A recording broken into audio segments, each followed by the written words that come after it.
ബംഗാൾ തെരഞ്ഞെടുപ്പുമായിട്ട് ബന്ധപ്പെട്ടുകൊണ്ട് പോയതാണെന്നാണ് പറഞ്ഞത്. ബംഗാൾ തെരഞ്ഞെടുപ്പ് കഴിഞ്ഞ് ഗവൺമെന്റും വന്ന് പിന്നെ അവിടെ ചാക്കിട്ട് പിടുത്തും മറ്റു കാര്യങ്ങളൊക്കെ നടക്കുകയാണ്. പക്ഷെ ഈ വർക്കിന് അതൊന്നും ബാധിക്കാൻ പറ്റില്ല. മന്ത്രി ടി സിദ്ദിഖ് റിപ്പോർട്ട്. ഇപ്പൊ നിങ്ങൾ കണ്ടത് വയനാട് ടൗൺഷിപ്പിനെ പറ്റി മന്ത്രിയായിട്ടുള്ള ടി സിദ്ദിഖിന്റെ അടുത്ത് മാധ്യമ പ്രവർത്തകർ ചോദിക്കുന്ന സമയത്ത് അദ്ദേഹം കൊടുക്കുന്നൊരു മറുപടിയാണ്. അതായത് ബംഗാളിലെ തിരഞ്ഞെടുപ്പിന്റെ സമയത്ത് തൊഴിലാളികളെല്ലാം ഇലക്ഷന്റെ കാര്യമായിട്ട് അങ്ങോട്ടേക്ക് പോയതാണ്. പിന്നീട് അതിനുശേഷം അവരെ എല്ലാം ഇങ്ങോട്ടേക്ക് കൊണ്ടുവരാനുള്ള ശ്രമത്തിലാണ്. പക്ഷെ ഇതൊന്നും നമ്മുടെ ഈ പണിയെ ബാധിക്കില്ല, വയനാട് ടൗൺഷിപ്പിനെ ബാധിക്കില്ല എന്നാണ് ടി സിദ്ദിഖ് പറയുന്നത്. അല്ലയോ ടി സിദ്ദിഖ് എന്ന് പറയുന്ന മന്ത്രി സാറേ, നാളിതുവരെയായിട്ടും 108 ദിവസങ്ങളെന്നാണ് നമ്മൾ കഴിഞ്ഞ ആഴ്ച കണ്ടത്. ഇപ്പോൾ ഒരു 110, 115 ദിവസമായിട്ടുണ്ടാവാം. ഈ 115 ദിവസമായിട്ടും അവിടെ ഒരു പണിയും ആരംഭിക്കാൻ കഴിയാത്തതും, നിങ്ങളുടെ ബഡ്ജറ്റിൽ നിങ്ങൾ ശരി ഓക്കെ, നിങ്ങൾ പറയുന്നത് അവിടെയുള്ള തൊഴിലാളികൾ ഈ പറയുന്ന വോട്ടിടാൻ വേണ്ടിയിട്ട് നാട്ടിൽ പോയിട്ട് തിരികെ വന്നിട്ടില്ല എന്നാണ്. അങ്ങനെ തന്നെ ആയിക്കോട്ടെ. എന്നിട്ട് നിങ്ങൾ എന്തുകൊണ്ട് ബഡ്ജറ്റിൽ ഈ വയനാട് ടൗൺഷിപ്പിനെ പറ്റിയോ വയനാട്ടിലെ തുരങ്കപാതയെ പറ്റിയോ പരാമർശിച്ചിട്ടില്ല? തുരങ്കപാത പിന്നെ നടത്താം, അതൊരു വികസനമാണ്. എന്നാൽ ഈ ഒരു കാര്യം ജനങ്ങളുടെ അത്യാവശ്യമായിട്ടുള്ള അവിടെ അതിജീവിക്കുന്ന ആ ഒരു എല്ലാം നഷ്ടപ്പെട്ട ആളുകൾക്ക് വേണ്ടിയിട്ടൊരു ടൗൺഷിപ്പ്, അവരുടെ ഒരു പുനർജീവനം അല്ലെ പുതിയൊരു ജീവിതം മുന്നിലേക്ക് നയിക്കുക എന്നൊക്കെ പറയുന്നത് പോലെ അവരുടെ ജീവിതം പടുത്തുയർത്താൻ വേണ്ടിയിട്ടുള്ള ഒരു പിന്തുണ എന്തുകൊണ്ട് നിങ്ങളുടെ ബഡ്ജറ്റിൽ നിങ്ങൾ അനൗൺസ് ചെയ്തിട്ടില്ല? അതിനെപ്പറ്റി എന്താണ് മന്ത്രി സാറിന് പറയാനുള്ളത്? അവിടെ ആ ആളുകൾക്ക് വേണ്ടിയിട്ട് എല്ലാം ചെയ്തു കൊടുത്തിരുന്ന ഒരു കൂട്ടം ആളുകളായിരുന്നു ഇടതുപക്ഷത്തിലുണ്ടായിരുന്നത് അല്ലേ?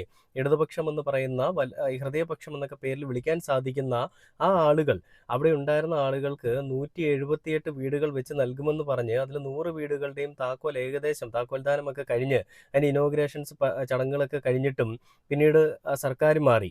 ഈ നന്ദികെട്ട ജനങ്ങൾ കാരണം തന്നെയാണ് സർക്കാരിന് അവിടുത്തെ അധികാരം നഷ്ടമായത്. വേറെ എവിടത്തെയും സീറ്റ് പോയാലും നമുക്ക് കുഴപ്പമില്ല, അത് പൊക്കോട്ടെ എന്ന് തന്നെ പറയാം. അവരുടെ ഒരു അഹങ്കാരത്തിനും ഇവരുടെ ഈ കർക്കശ സ്വഭാവത്തിനുമൊക്കെ അതിൻ്റെയൊക്കെ കാരണമായതുകൊണ്ടായിരിക്കും സീറ്റ് പോയത്. അങ്ങനെ തന്നെ വെച്ചോട്ടെ. അങ്ങനെ ഇരിക്കുന്ന സാഹചര്യത്തിൽ എന്തുകൊണ്ട് വയനാട്ടിലെ ടൗൺഷിപ്പ് എന്ന് പറയുന്ന ഒരു പദ്ധതി സാധ്യമാക്കി അവിടുത്തെ ജനങ്ങൾക്ക് വേണ്ടിയിട്ട് അഹോരാത്രം പണിയെടുത്ത് അവിടുത്തെ ജനങ്ങൾക്ക് വേണ്ടിയിട്ട് എല്ലാം ചെയ്തു കൊടുത്ത ആളുകൾ, അല്ലെങ്കിൽ എല്ലാം ചെയ്തു കൊടുത്ത ആളുകളെ എന്തുകൊണ്ട് തോൽപ്പിച്ചു? എന്ത് രാഷ്ട്രീയത്തിന്റെ എന്ത് കളികളുടെ അടിസ്ഥാനത്തിലാണെന്നുണ്ടെങ്കിലും ആ ചെയ്തത് വലിയ ചെറ്റത്തരം തന്നെയാണ്, അല്ലെന്ന് നമുക്ക് ഒരിക്കലും പറയാൻ പറ്റില്ല.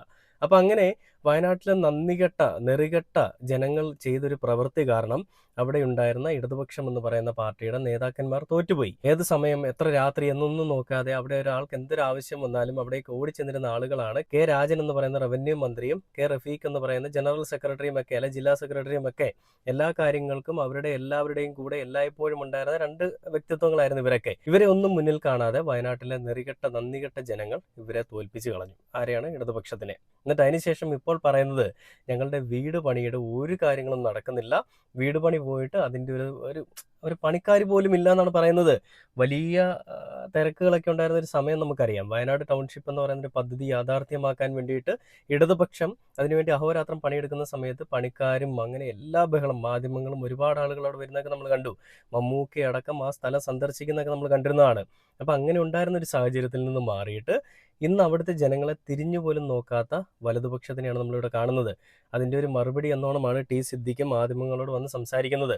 ഒരു തരത്തിലുമുള്ള ഡിലേ അവിടെ ഉണ്ടാക്കാനായിട്ട് ഞങ്ങൾ അനുവദിക്കില്ല എന്നാണ് ടി സിദ്ദിഖ് പറയുന്നത്. ഉറപ്പ് പറയുകയാണ്. ശ്രുതിക്ക് വീട് വെച്ച് നൽകിയ 178 വീടുകൾ വെച്ച് നൽകുമെന്ന് ഇടതുപക്ഷം പറഞ്ഞ സമയത്ത് 100 വീടുകൾ അതിനേക്കാൾ മുൻപ് പണിത് നൽകിയ ടി സിദ്ദിഖ് എന്ന് പറയുന്ന മന്ത്രി നിശ്ചയദാർഢ്യത്തിന്റെയും കരുത്തിന്റെയും ആണത്തത്തിന്റെയും നിലപാടിന്റെയും ഒക്കെ പ്രതീകമായിട്ടുള്ള ടി സിദ്ദിഖ് പറയുകയാണ് അവിടുത്തെ വീട് പണിയുടെ കാര്യത്തിൽ ഒരു ഡിലേയും ഉണ്ടാവില്ല, അവിടുത്തെ വീട് പണികൾ വീട് ഞങ്ങൾ നിർമ്മിച്ച് നൽകിയിരിക്കുമെന്നുള്ളത്.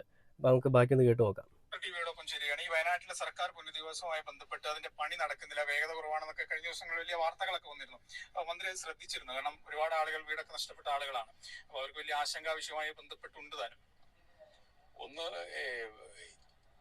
കഴിഞ്ഞ ഗവൺമെന്റിന്റെ സമയത്ത് പിന്നെ വീടുകളുടെ താക്കോൽദാനം എന്ന് പറഞ്ഞ് പരിപാടി നടത്തിയത്, വീടുകളുടെ കൈമാറ്റം എന്ന് പറഞ്ഞ് നടത്തിയത് ഒന്നും നടന്നില്ല. പിന്നെ ഇപ്പോ 177 വീടുകൾ. അല്ല ടി സിദ്ദിഖ് സാറേ, വീടുകളുടെ കൈമാറ്റം അല്ലെങ്കിൽ താക്കോൽദാന ചടങ്ങെന്ന് പറഞ്ഞാലും കയറി താമസം എന്ന് പറഞ്ഞാലും എന്താണെന്ന് ഈ നാട്ടിലെ ജനങ്ങൾക്ക് അറിയാം. നിങ്ങൾ അതിനെ വളച്ചൊടിച്ചുകൊണ്ട് താക്കോൽദാനം നടത്തിയിട്ടും വീടുകളിലേക്ക് കയറി താമസിക്കുന്ന കാര്യങ്ങളൊന്നും കഴിഞ്ഞ സർക്കാർ ഉണ്ടായിരുന്ന സമയത്ത് നടന്നില്ല എന്നാണ് പറയുന്നത്. നിങ്ങൾ വെച്ച് നൽകാമെന്ന് പറഞ്ഞ വീടുകൾ എവിടെ? നിങ്ങൾ വെച്ച് നൽകാമെന്ന് പറഞ്ഞാൽ 100 വീടുകൾ എവിടെ? 5 ലക്ഷം രൂപ വീതം വില വരുന്ന ഓരോ വീടുകൾ ഞങ്ങൾ വെച്ച് നൽകുമെന്നാണ് നിങ്ങളുടെ പെണ്ണുപിടിയനായിട്ടുള്ള രാഹുൽ മാങ്കൂട്ടം അടക്കമുള്ള ആളുകൾ വന്നിട്ട് പറഞ്ഞത്. യൂത്ത് കോൺഗ്രസിന്റെ നേതാക്കന്മാർ പലരും വന്ന് പറഞ്ഞത്. അതായത് ഇടതുപക്ഷത്തിന്റെ വീട് എത്തുന്നതിന് മുൻപ് തന്നെ ഞങ്ങളുടെ വീട് അവർക്ക് കിട്ടിയിരിക്കും. ഞങ്ങളിവിടെ തറക്കല്ലിട്ട് പണിയും ആരംഭിച്ചു വന്ന് ഇന്നത്തെ മുഖ്യമന്ത്രിയായിരിക്കുന്ന അന്നത്തെ പ്രതിപക്ഷ നേതാവായിരുന്ന VD സതീശൻ അടക്കം പറഞ്ഞതാണ്. നിങ്ങൾ ആ സ്ഥലത്ത് പോയി നോക്കൂ, തറക്കല്ലിട്ടു, അവർക്ക് വേണ്ടിയിട്ടുള്ള വീടിന്റെ പണികൾ ആരംഭിച്ചു എന്നുള്ളത്. എന്നിട്ട് 110 അല്ലെ 115 ദിവസം കഴിഞ്ഞിട്ടും ആ കല്ലിട്ടെടുത്തുനിന്ന് ആ കല്ല് പോലും അനങ്ങിയിട്ടില്ല. അതായത് ഒരു പണിയും അവിടെ തുടങ്ങിയിട്ടില്ല. കാട് പിടിച്ച് കാട് മൂടി കിടക്കുകയാണ്. സമരൻ ബദ്ലഹം എന്ന് പറയുന്ന സിനിമയിൽ ഫാം ഹൗസ് എന്നൊക്കെ പറയുന്ന ഫാം മാത്രമുണ്ട്, കുറെ കാട് കയറി കിടക്കുന്ന ഒരു വലിയൊരു ഗ്രൗണ്ട് ഉണ്ട് എന്ന് പറയുന്നത് പോലെയാണ് ഇവരുടെ ടൗൺഷിപ്പ്. അവിടെയുള്ള ആളുകൾക്ക് ജീവിക്കാൻ വേണ്ടിയിട്ടുള്ള ഒന്നും ഇവരുണ്ടാക്കി വെച്ചില്ല. ആകെ പണിതിരിക്കുന്ന ഒരു കിണറാണ്. ആ കിണറും നേരെ ചൊവ്വേ പണി കഴിഞ്ഞിട്ടില്ല. എന്നിട്ട് ഇയാൾ പറയുകയാണ് കഴിഞ്ഞ സർക്കാർ ഇരിക്കുന്ന സമയത്ത് അവിടെ കയറ്റി താമസിപ്പിക്കുമെന്ന് പറഞ്ഞിട്ട് ഒന്നും നടപ്പിലാക്കിയിട്ടില്ല എന്നുള്ളത്. വീട് പണിത് നൽകിയിട്ടില്ലേ? നല്ല അടിപൊളി വീട്, അത്യാധുനിക സൗകര്യങ്ങളോടുകൂടി എല്ലാ എക്യുപ്മെന്റ്സും അതിനകത്തുള്ള എല്ലാ ഫർണിച്ചേഴ്സും അത്രയും അധികം വില മതിക്കുന്ന സാധനങ്ങളാണ് അവർക്ക് വേണ്ടി നൽകിയിരിക്കുന്നത്. ഇതൊന്നും പിണറായി വിജയന്റെ വീട്ടിൽ നിന്ന് കൊണ്ടുവന്നാന്ന് ഞാൻ പറയുന്നില്ല. നമ്മുടെ നികുതി പണം കൊണ്ടും നമ്മളെല്ലാവരും സംഭാവന നൽകിയിരിക്കുന്ന പണം കൊണ്ടും തന്നെയാണ് അത് നിർമ്മിച്ചിരിക്കുന്നത്. അതുകൊണ്ട് തന്നെയാണ് ഇടതുപക്ഷം അടക്കമുള്ള ആളുകൾ, മമ്മൂക്ക അടക്കമുള്ള ആളുകൾ പറഞ്ഞത് ഇത് നമ്മുടെ വിജയമാണ്, നമ്മൾ ഉണ്ടാക്കിയെടുത്ത ഒരു വലിയൊരു സാമ്രാജ്യമാണ്, നമ്മുടെ ജനങ്ങൾക്ക് വേണ്ടി, നമ്മുടെ അനുജന്മാർക്കും നമ്മുടെ അമ്മമാർക്കും നമ്മുടെ അച്ഛന്മാർക്കും നമ്മുടെ ചേട്ടന്മാർക്കും ഒക്കെ വേണ്ടിയിട്ട് നമ്മൾ ഉണ്ടാക്കിയെടുത്തൊരു ടൗൺഷിപ്പാണ്, അല്ലെ ഒരു സാമ്രാജ്യമാണെന്ന് എല്ലാവരും പറഞ്ഞത്. ഇതിനെ ഒരു പക്ഷം ആളുകൾ, അതായത് വലതുപക്ഷം എന്ന് പറയുന്ന പാർട്ടിയിലുള്ള ആളുകൾ മാത്രം ഇത് ഇടതുപക്ഷത്തിൻ്റെതാണ്, ഇടതുപക്ഷത്തിന്റെ വലിയ നേട്ടമാണ് എന്ന് പറഞ്ഞുകൊണ്ട് അവർ നടക്കുന്നു. ഇത് പിണറായി വിജയന്റെ വീട്ടിൽ നിന്ന് കൊണ്ടുവന്നാലല്ലോ, വലിയ പ്രഹസനമൊന്നും വേണ്ട എന്ന് പറഞ്ഞുകൊണ്ട് വേറെ രീതി പ്രതികരിക്കുന്നുണ്ടായിരുന്നു. ഇതൊന്നും നമ്മൾ കാര്യമാക്കേണ്ട ആവശ്യമില്ല. എന്നാലും ചെയ്തു കൊടുക്കാമെന്ന് പറഞ്ഞൊരു കാര്യം കൃത്യമായിട്ടും വൃത്തിയായിട്ടും ചെയ്തു കൊടുത്തിട്ട് തന്നെയാണ് അവർ അധികാരത്തിൽ നിന്ന് പോയത്. അല്ലാതെ വീട് വെച്ച് നൽകുക എന്ന് പറഞ്ഞിട്ട് ബ്ലൂ പ്രിന്റും കാണിച്ച് വലിയ പ്രഹസനം കാണിച്ച് നിങ്ങൾ ആശുപത്രിയിൽ നിന്ന് ഇറങ്ങി വരുമ്പോൾ നിങ്ങൾ നിങ്ങളുടെ വീട്ടിലേക്ക് കാല് വെച്ച് കയറുമെന്നും പറഞ്ഞിട്ട് ആ കുട്ടി ആശുപത്രിയിൽ നിന്ന് ഇറങ്ങി വന്നിട്ട് വീടുമില്ല, വീടിൻ്റെ അടുത്ത് ഒരു കോപ്പുമില്ല, ഒരു തറക്കല്ല് പോലും നേരെ ചൊവ്വയിട്ടിട്ടില്ല. അങ്ങനൊരു സാഹചര്യത്തിൽ നിൽക്കുന്ന, അല്ലെ അങ്ങനൊരു സാഹചര്യത്തിലാക്കിയ സിദ്ദിഖ് എന്ന് പറയുന്ന മന്ത്രി വന്നിട്ട് പറയുകയാണ് കഴിഞ്ഞ സർക്കാർ ഇങ്ങനെയാണ് ചെയ്തതെന്നുള്ളത്. അതിനെപ്പറ്റി കമാന്നൊരക്ഷരം മിണ്ടാൻ സിദ്ദിഖെ നിങ്ങളടങ്ങുന്ന, അല്ലെ നിങ്ങളെപ്പോലെയുള്ള ഒരുത്തനും ഒരു യോഗ്യതയുമില്ല.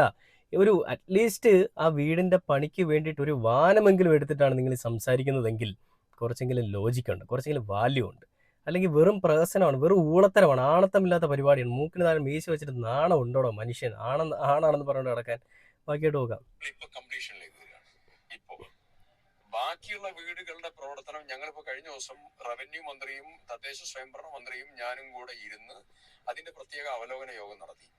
അത് വർക്ക് സ്പീഡപ്പ് ആക്കാൻ വേണ്ടിയിട്ടുള്ള പ്രത്യേക നിർദ്ദേശം കൊടുത്തു. അതെല്ലാം നല്ല രീതിയിൽ മുന്നോട്ട് പോകും. അതിന് വർക്ക് തടസ്സപ്പെടുത്താനോ വർക്ക് ഡിലേ വരുത്താനോ ഒരു കാരണവശാലും സമ്മതിക്കില്ല. അതിൽ ഊരാലുങ്കലിനോട് പ്രത്യേകം ആ നിർദ്ദേശം കഴിഞ്ഞ മീറ്റിംഗിൽ വെച്ചുകൊണ്ട് റവന്യൂ മന്ത്രിയും ഞങ്ങളും കൃത്യമായി കൊടുത്തിട്ടുണ്ട്. അതില് ബംഗാൾ തെരഞ്ഞെടുപ്പുമായി ബന്ധപ്പെട്ടുകൊണ്ട് പോയതാണെന്നാണ് പറഞ്ഞത്. ബംഗാൾ തെരഞ്ഞെടുപ്പ് കഴിഞ്ഞ് ഗവൺമെന്റും വന്ന് പിന്നെ അവിടെ ചാക്കിട്ട് പിടുത്തും മറ്റു കാര്യങ്ങളൊക്കെ നടക്കുകയാണ്. പക്ഷെ ഈ വർക്കിന് അതൊന്നും ബാധിക്കാൻ പറ്റില്ല. കൃത്യമായിട്ടുള്ള നിലപാടുണ്ടാവണം എന്നുള്ളത് പറഞ്ഞിട്ടുണ്ട്. നടപടി മുന്നോട്ട് പോവുക. ഈ വേഗത കുറയുകയാണെങ്കിൽ ഇനി ഏതെങ്കിലും തരത്തിൽ അവർ മനഃപൂർവ്വം വഹിപ്പിക്കുകയാണെങ്കിൽ അതിൽ ഒരു നടപടി, ആ ചോദ്യത്തിന് ഇപ്പൊ പ്രസക്തിയില്ല. കരാറ് മാറ്റും അങ്ങനെ എന്തെങ്കിലും ഒക്കെ ഉണ്ടാവും? ഇനിയിപ്പോ ഈ സാധനം വൈകുവാണെങ്കിൽ അങ്ങനെ സർക്കാർ ആലോചിക്കേണ്ടി വരും. ആ ചോദ്യത്തിനൊന്നും ഇപ്പൊ പ്രസക്തിയില്ല. ഇപ്പൊ ഞങ്ങൾക്ക് ഇതില് രാഷ്ട്രീയമില്ല, ദുരന്തത്തിൽ രാഷ്ട്രീയമില്ല, ദുരന്ത നിവാരണ പ്രവർത്തനങ്ങളിൽ രാഷ്ട്രീയമില്ല. ദുരന്ത നിവാരണ പ്രവർത്തനം നന്നായി ഏകോപിപ്പിച്ചു കൊണ്ടുപോകും. ഞങ്ങൾ ഒത്തിരി കാര്യങ്ങൾ അതുമായിട്ട് ബന്ധപ്പെട്ടുകൊണ്ട് ആലോചിച്ചിട്ടുണ്ട്, തീരുമാനമെടുത്തിട്ടുണ്ട്, വർക്ക് മുന്നോട്ട് പോകാനുള്ള നടപടി എടുത്തിട്ടുണ്ട്. വർക്ക് എത്രയും പെട്ടെന്ന് കംപ്ലീറ്റ് ആവുകയും ചെയ്യും. ഓരോ ഇപ്പൊ അമ്യൂണിറ്റീസിന്റെ പ്രവർത്തനം തുടങ്ങിയിട്ടില്ല, അതൊക്കെ തുടങ്ങും. എല്ലാ നിർദ്ദേശം കൊടുത്തു. വയനാട്ടിലെ പുനരധിവാസം സിദ്ദിഖ് സാർ പറയുന്നത് ഞങ്ങൾ അതിന് വേണ്ടിയിട്ടുള്ള എല്ലാ തീരുമാനങ്ങളും എടുത്തിട്ടുണ്ട്, അതിന് വേണ്ടിയിട്ടുള്ള ബഡ്ജറ്റ് പ്രഖ്യാപനം ഒക്കെ നടത്തിയിട്ടുണ്ടെന്നുള്ള രീതിയിലാണ് പറയുന്നത്. എന്നാൽ ബഡ്ജറ്റിൽ ഇതിനു വേണ്ടിയിട്ടൊരു നീക്കിയിരിപ്പ് എന്ന് പറയുന്നൊരു സാധനം ഒരിടത്തും നമുക്ക് കാണാൻ സാധിച്ചിട്ടില്ല. ഇനി നമ്മൾ നോക്കിയത് കൊണ്ടാണോ, ഇനിയും മാധ്യമങ്ങൾക്ക് കിട്ടാഞ്ഞത് കൊണ്ടാണോ എന്നൊക്കെ നമ്മളൊന്ന് ചിന്തിക്കേണ്ടിയിരിക്കുന്നു. എന്തായാലും ബഡ്ജറ്റിൽ ഈ ഒരു പദ്ധതിയെ പറ്റി, അല്ലെങ്കിൽ ഒരു ടൗൺഷിപ്പ് പുനർനിർമ്മാണത്തിനെ പറ്റി, അല്ലെങ്കിൽ അതിൻ്റെ ഒരു വികസന പ്രവർത്തനങ്ങൾ ഏകോപിപ്പിക്കുന്നതിനെ പറ്റി ഒരു തീരുമാനങ്ങളും ഇല്ല എന്നുള്ളതാണ് ഇതുവരെയുള്ള റിപ്പോർട്ട്. ഇനി എന്തെങ്കിലും എഴുതി ചേർത്താലേ ഉള്ളൂ, ഇനി എഴുതി ചേർക്കാൻ പറ്റില്ലെന്നാണ് ഞാൻ മനസ്സിലാക്കുന്നത്. പിന്നെ എങ്ങനെയാണ് സിദ്ദീഖ് സാറേ നിങ്ങൾ പറയുന്നത് വയനാട് ടൗൺഷിപ്പിന് വേണ്ടിയിട്ടുള്ള പ്രവർത്തനങ്ങളിൽ ഏകോപിപ്പിക്കാനായിട്ട് എല്ലാ നിയമ നടപടികളും ഞങ്ങൾ സ്വീകരിച്ചിട്ടുണ്ടെന്ന് എങ്ങനെയാണ് പറയാൻ സാധിക്കുക? എന്തിൻ്റെ അടിസ്ഥാനത്തിലാണ് നിങ്ങൾക്ക് പറയാൻ സാധിക്കുക? നിങ്ങളുടെ മുഖ്യമന്ത്രി അടക്കമുള്ള ആളുകൾ സ്മാരകം പണിയുന്ന തിരക്കിലാണ്.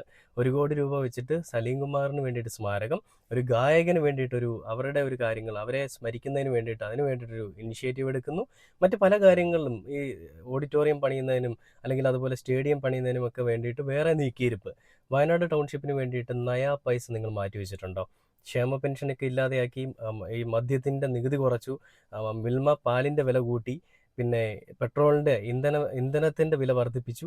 ഇതിലൊക്കെ നിങ്ങൾക്കൊരു ഇനിഷ്യേറ്റീവ് എന്ന് പറയാനായിട്ട് എന്താണുള്ളത്? എന്തിൻ്റെ അടിസ്ഥാനത്തിലാണ് മാധ്യമങ്ങളുടെ മുൻപിൽ വന്നിട്ട് ഈ വായ്ത്താളം വിടുന്നതെന്നാണ് എനിക്ക് മനസ്സിലാവാത്തത്. അതൊന്ന് ആരെങ്കിലും ഒന്ന് പറഞ്ഞു തന്നാൽ അത്രയും നന്നായിരിക്കും. ഇത് കാണുമ്പോൾ നമ്മളെ കൊങ്ങിയെന്നോ കമ്മിയെന്നോ സംഘിയെന്നോ സുഡാപ്പിയെന്നോ ജിഹാദി എന്നോ ഒക്കെ വിളിക്കാൻ ആരെങ്കിലുമൊക്കെ വരും. എന്തൊക്കെ വന്നാലും ഏതവനൊക്കെ വന്നാലും നീയൊന്നും കാണുന്ന കണ്ണുകളിൽ കൂടിയല്ല ഞങ്ങൾ കാണുന്നത്. വികസനം എന്ന് പറയുന്നൊരു സാധനത്തിനെ മാത്രം മുന്നിൽ കണ്ടുകൊണ്ടാണ് സംസാരിക്കുന്നത്. ആ വികസനം നടപ്പിലാക്കാൻ സാധിക്കുന്നില്ലെങ്കിൽ അതെന്തുകൊണ്ട് നടപ്പിലാക്കാൻ പറ്റുന്നില്ല എന്നുള്ള ചോദ്യങ്ങൾ ഇനിയും ചോദിക്കും.